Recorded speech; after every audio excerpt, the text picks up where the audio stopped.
മറ്റൊരു പ്രധാനപ്പെട്ട വാർത്ത, ഭാസ്കര കാരണവർ വധക്കേസ് പ്രതി ഷെറിന് ജയിൽ മോചനം. ഷെറിന് ശിക്ഷ ഇളവ് നൽകാനുള്ള സർക്കാർ ശുപാർശ ഗവർണർ അംഗീകരിച്ചു. ജയിൽ മോചനം ഉടൻ ഉണ്ടാകും എന്നാണ് മനസ്സിലാകുന്നത്. നിലവിൽ 15 ദിവസത്തെ പരോളിലാണ് ഷെറിനുള്ളത്. ഉത്തരവ് ജയിലിലെത്തിയാൽ ഉടൻ ജയിൽ മോചിതയാകുമെന്ന് അറിയുന്നു. അർജുൻ കല്യാടുണ്ട് വിശദാംശങ്ങളുമായി. അർജുൻ, ഇതിന്റെ നടപടിക്രമങ്ങൾ പൂർത്തീകരിക്കുക മാത്രമാണ് ബാക്കിയുള്ളത്. ഉത്തരവ് ജയിലിലെത്തണം, പരോളിലുള്ള ഷെറിനെ തിരിച്ചു വിളിക്കണം. ഈ കാര്യങ്ങളെല്ലാം പൂർത്തിയാക്കിയ ശേഷം ഉടൻ ജയിൽ മോചിതയാകാം അല്ലേ?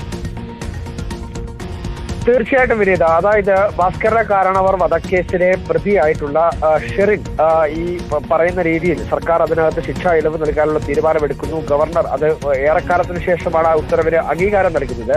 ആ സമയത്ത് പോലും, ആ അംഗീകാരം നൽകുന്ന സമയത്ത് പോലും ഷെറിൻ പരോളിലാണ് ഉള്ളത് എന്നുള്ളതാണ് പ്രധാനപ്പെട്ട കാര്യം. എന്നാൽ ജയിൽ അധികാരികളെല്ലാം വ്യക്തമാക്കുന്നത് സ്വാഭാവികമായ രീതിയിൽ 14 വർഷത്തിൽ കൂടുതൽ തടവിൽ കഴിയുന്ന ഒരാൾക്ക് അത് നിയമാനുസൃതമായ രീതിയിലുള്ള പരോൾ മാത്രമാണ് ഷെറിന് അനുവദിച്ചിരിക്കുന്നത് എന്നുള്ളതാണ്. നിലവിൽ എന്തായാലും ഇപ്പോൾ കണ്ണൂർ വനിതാ സെൻട്രൽ ജയിലിനകത്ത് ഷെറിൻ ഇല്ല എന്നുള്ളതാണ്. എന്നാൽ ഈ പറയുന്ന ഈ സർക്കാരിന്റെ ഉത്തരവ് ജയിലിലേക്ക് എത്തുന്നതോടുകൂടി തന്നെ ഷെറിനെ ജയിലിലേക്ക് വിളിച്ചു വരുത്തുകയും, അതായത് ഈ പരോൾ കാലാവധി അവസാനിപ്പിച്ച് ജയിലിലേക്ക് എത്തണമെന്നുള്ള നിർദ്ദേശം ഈ ഷെറിന് നൽകുകയും അതിന്റെ അടിസ്ഥാനത്തിൽ ഷെറിൻ ജയിലിലേക്ക് എത്തിക്കഴിഞ്ഞാൽ സ്വാഭാവികമായും ഉടനടി തന്നെ ഇതിനകത്ത് തീരുമാനമായി ഷെറിന് ജയിൽ മോചിതയാകാം എന്നുള്ളതാണ് ജയിൽ അധികാരികൾ തന്നെ വ്യക്തമാക്കുകയും ചെയ്യുന്നത്. എന്തായാലും ഈ പറയുന്ന രീതിയിൽ ഏറെ വിവാദമായിട്ടുള്ള ഒരു